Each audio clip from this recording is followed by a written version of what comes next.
اور اللہ کے دیکھو میں آپ کو زیادہ لمبی بات نہیں کروں گا، پوائنٹ کی بات کرتا ہوں.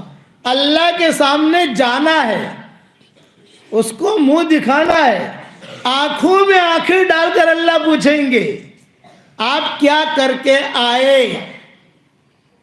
تو ہم یہ نہیں کہہ سکتے کہ اللہ پاک تھوڑی دیر ویٹ کرو نا، میں ذرا امام صاحب کو بلا لاؤں، میں ذرا میری بیوی کو بلا لاؤں، میں میرے پیر کو بلا لاؤں. نہیں ہوگا. آپ جواب دیجئے آپ نے کیا کیا ہے، اور آپ کے جواب کے مطابق آپ کی زندگی کا فیصلہ ہوگا. اللہ پاک اس کو بنا کسی کو بلانے کی ضرورت نہیں ہے، میں خود آپ کا حساب لوں گا. آپ کے امام صاحب سے میں پوچھوں گا، آپ کے پیر صاحب سے میں پوچھوں گا. وَكُلَّ إِنسَانٍ أَلْزَمْنَاهُ طَائِرَهُ فِي عُنُقِهِ وَنُخْرِجُ لَهُ يَوْمَ الْقِيَامَةِ كِتَابًا يَلْقَاهُ مَنْشُورًا اقرأ كِتَابَكَ كَفَى بِنَفْسِكَ الْيَوْمَ عَلَيْكَ حَسِيبًا. ہر انسان کو اس کا نام اعمال اس کے گردن میں لٹکا دیا جائے گا، نام اعمال کھلا ہوا ہوگا. اور اللہ تعالیٰ کیا کہیں گے؟ اقرا کتابک، تیرا نام اعمال پڑھ. کفا بنفسک اليوم علیک حسیبا، اپنا حساب تو خود کر. اور وہ پڑھے گا اور یہ پڑھے گی تو کیا کہے گی؟ ما لہذا الکتاب لا یغادر صغیرۃ ولا کبیرۃ الا احصاها ووجدوا ما عملوا حاضرا ولا یظلم ربک احدا. میرے والد صاحب یہ آیتیں پڑھتے تھے بہت روتے تھے. ما لہذا الکتاب لا یغادر صغیرۃ ولا کبیرۃ الا احصاها ووجدوا ما عملوا حاضرا ولا یظلم ربک احدا. ارے نام عمل کو کیا ہو گیا؟ چھوٹی بڑی چھپی کھلی سب چیزیں لکھی ہوئی ہے. وہاں رشوت نہیں چلتی، وہاں ہیرا پھیری نہیں چلتی، ذرا آ کاڑی دے، آ لکھی دے، آم کری دے نا. ما لہذا الکتاب لا یغادر صغیرۃ ولا کبیرۃ الا احصاها. اللہ کہتے ووجدوا ما عملوا حاضرا، جو کچھ کیا تھا سامنے آئے گا. وَلَا يَظْلِمُ رَبُّكَ أَحَدًا، تیرا رب کسی پر ظلم نہیں کرے گا.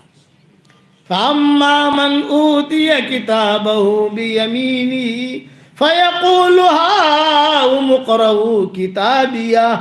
جو دیندار مرد عورت ہوں گے حشر کے میدان میں جانا ہے، مرنا یقینی ہے. ابا فرماتے تھے اللہ ان کی قبر کو نور سے منور فرمائے، موت کا آنا جتنا یقینی ہے آدمی اس سے اتنا ہی غافل ہے. کسی جگہ ہم تھے تو ظہر کی نماز میں اعلان ہوا کہ صاحب عصر کی نماز کے بعد فلاں سیٹھ صاحب کا جنازہ کی نماز ہے، سارے لوگ آ جائیں. عصر میں جو ہے 2 جنازے آئے. ایک جنازے کا اعلان ہوا تھا، یہ دوسرا جنازہ کہاں سے آیا؟ بولے جس نے اعلان کیا تھا یہ اس کا جنازہ ہے. یعلمون ظاہرا من الحیات الدنیا وہم عن الآخرت ہم غافلون. دنیا کے زیب و زینت کو دیکھتے ہیں اور آخرت سے غافل ہیں. ہر ایک کو جانا ہے. دیندار ہے تو دیندار کی موت بہت اچھی ہوگی، کتاب میں لکھا ہے اسے کوئی ٹینشن نہیں.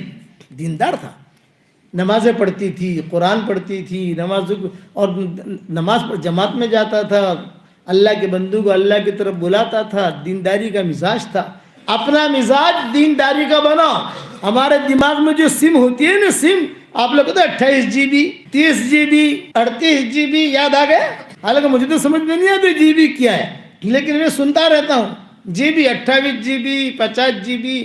تو اپنے دماغ کے اندر کروڑوں جی بی رکھو، کروڑوں ٹکا جی بی دین کو پھیلانے کے لیے، کہ میں میرے دین کو کیسے پھیلاؤں، میں میرے دین کی کیسے مدد کروں. مولانا یوسف صاحب رحمۃ اللہ علیہ فرماتے تھے اپنے کاروبار کو پھیلانے کی جو تدبیریں سوچتے ہو وہ تدبیریں اپنے دین کو پھیلانے کی سوچو. میں مسلمان ہوں، میرے محلے میں کوئی بے نمازی نہیں ہونا چاہیے. میں مروں گا تو اللہ کو کیا جواب دوں گا؟ موت کا آنا یقینی ہے. موت جو ہے نہ بوڑھے کو دیکھتی ہے، نہ جوان کو دیکھتی ہے، نہ صحت مند کو دیکھتی ہے، نہ عالم کو دیکھتی ہے، نہ ان پڑھ کو دیکھتی ہے. وہ تو جہاں اللہ کا حکم ہوا وہ لے کے چل دیتا ہے. جاؤ. اب اس کی آخرت اس کی منزل قیب شروع ہو گئی. دیندار ہے تو دیندار کی موت بہت اچھی. ان الذين قالوا ربنا الله ثم استقاموا تتنزل عليهم الملائكة ألا تخافوا ولا تحزنوا وابشروا بالجنة التي كنتم توعدون. جنہوں نے کہا ہمارا رب اللہ ہے پھر جم گئے تو اللہ تعالیٰ کہتے ہیں جب ان کا انتقال کا وقت آئے گا تو فرشتے خوشخبریاں دیں گے. لا تخافوا ولا تحزنوا. کیا مطلب لا تخافوا ولا تحزنوا کا؟ آگے جانا ہے وہاں کا ٹینشن مت لے, پیچھے جن کو چھوڑ رہا ہے ان کا فکر مت کر, ان کے ہم والی ہیں فکر مت کر, آگے جہاں جانا ہے ورا ترتا استقبال تیار ہے تیرا. اس لیے دینداری والی زندگی گزارو.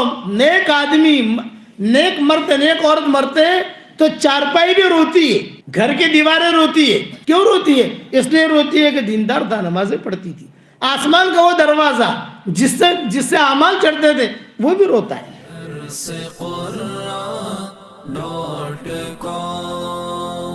www.darsequran.com